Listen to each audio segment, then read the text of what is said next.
Magandang araw! Samahan niyo po akong gumawa ng compost pit.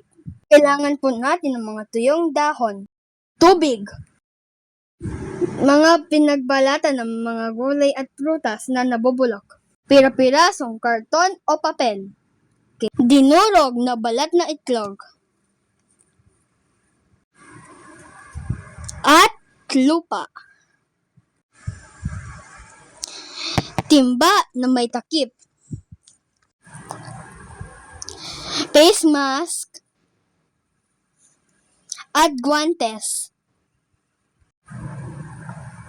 Ihanda ang compost pit na gagamitin.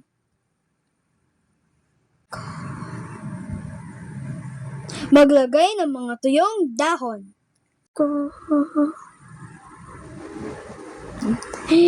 Idagdag ang mga nabubulok na balat ng gulay at mga prutas.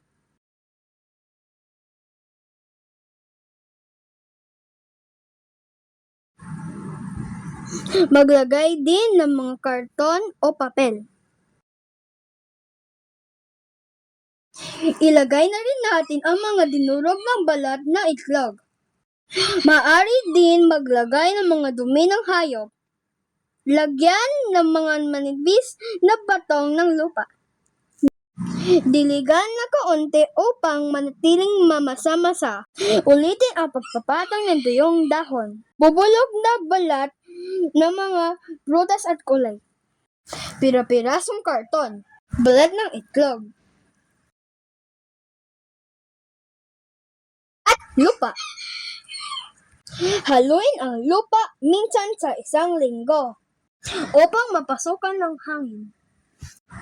Pagkalipas ng humigit kumulang 1 hanggang 3 buwan, magiging maitim, mabango at pino na ang compost. At maaring na itong gamitin bilang pataba sa mga halaman. Thanks for watching!